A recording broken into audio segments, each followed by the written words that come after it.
Konnichiwa, happy Sunday, sumo wrestling fans. Today we're going to do a flip through of the November 1974 Sumo World Magazine.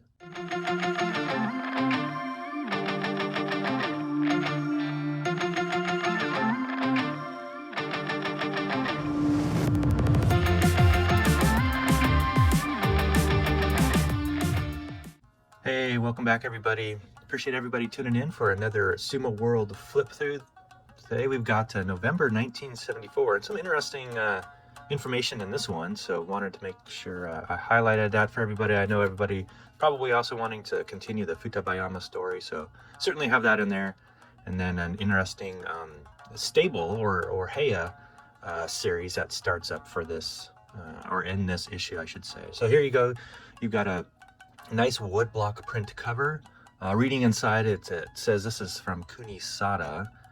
From the 1800s, I believe. Let's take a look in there what it actually says. Yeah, it says on the cover, Kunisada shows Ozeki Koyanagi grappling with the Unjo Dake. This took place in the Edo period. Okay, at the end of the 18th century. Okay, so early 1800s, late 1700s. So here's a standard kind of front cover here of Sumo World Magazine. You got some stuff that you can order, mail order service. On the left, some cool rice bowls. Let's see, Yokozuna doll. That's kind of cool. Handprint or Tegata tie clip. That's, oh wow, some really cool stuff. I'm gonna have to go on Yahoo Japan Auctions, see if they even have any of that.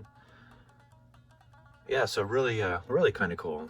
Over here, editorial talks about Jesse's or Takamiyama's Sekiwake jinx, and is he really just capable of only reaching Sekiwake and never getting any higher, like up at Ozeki. So read that, it's pretty interesting. Here, kind of cool up here, second year of publication, so we just finished up some of the first year issues. Go take a look at those in my video list. Here's a fun article. It talks about the Taiho Beya, and it appears to be a series of sumo stables called Inside Sumo Stables, so it's going to be a series, this being number 1 or the kickoff one. Talks about Taiho here really running his Beya. And kind of interesting, his highest, in 1974, his highest deshi that he had in his Beya was only, or his Heya was only Makushita 36, so he wasn't, didn't have any powerhouse wrestlers at this time, but it'll be interesting to see if in future issues that he does end up raising any Sekitori. So it continues on here, cool little article there, Seiko article. Here it talks about former Yokozuna Kitanofuji now opening his own stable, and he talks a little bit about $100 chandeliers that he's going to have in his new stable, and this is about his building being built. Interesting one. So Sumo Bullfighting, it talks about that here in this article. According to this, it's 300 years old, so you can see quite a few spectators here. It's done very similar to sumo wrestling. Fortunate thing is the bulls don't get injured, they're not killed, but they're actually treated rather well. So just take a look at that. Pretty interesting. Here's the bullfighting banzuke for the bulls. That is so interesting. Reading this, it was just interesting to see and hear how they even do this in Japan. So take a look at that. Here's some pretty interesting information. So the 3 sumo hopefuls from Tonga, and how they ultimately came over to Japan. So here it talks about the daughter of Asahiyama Beya's Koenkai, or supporters club, became acquainted with a Tonga princess when they were both studying in Australia. So then Asahiyama Hoyakata was invited to Tonga as a state guest. The king of Tonga became huge into sumo wrestling, so he decided to send over sumo wrestlers. And I wanted to show this card here. So this card's from the 1974 sumo wrestling set, and it shows the 4 Tonga wrestlers in here. Now names might not be familiar to most, but if you look on the back, Fukunoshima here at the very bottom, and you know, I don't actually know which one he is in this picture, but regardless, Fukunoshima.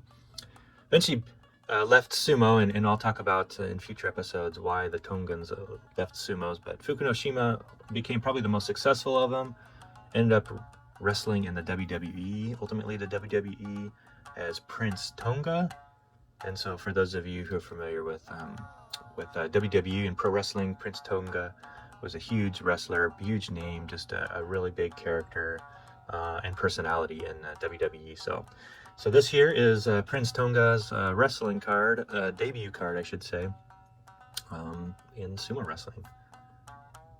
Okay, here's a Rolex article, more on bulls.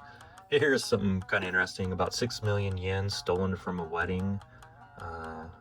Haguro, I'm not sure what rank Haguro was, but he got married, and some gang members stole 6 million from his wedding.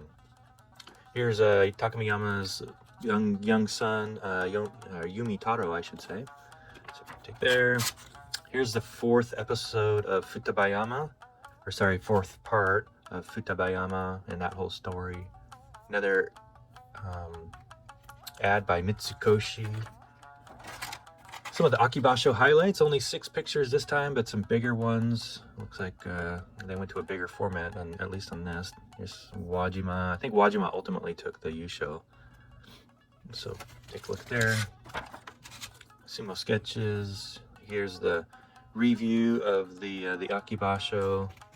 And it's interesting that when you read all these Sumo World magazines, every one of them, typically Andy Adams poo-pooed on just about every basho. He said, most of them are the most disappointing. Every once in a while it'd be a good one, but typically, back in the 70s, a lot of the English-speaking journalists were very critical of the reviews. So this is kind of interesting to note. Letters to the editor.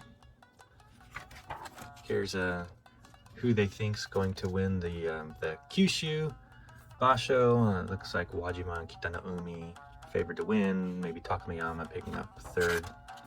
Here's the picture banzuke. It's super helpful back in the 70s when this was kind of really your only way to get English sumo wrestling information. And then here you go. End it with these. Here's the results of the September tournament. And then here's a blank one for the Kyushu basho. So that, and then we'll turn it on back. Again, a standard in the 1970s, this Martial Arts International book that you could order. So, all right, everybody, thanks for tuning in. Happy Sunday, and I hope that gives you a little bit of reading material today. Sayonara.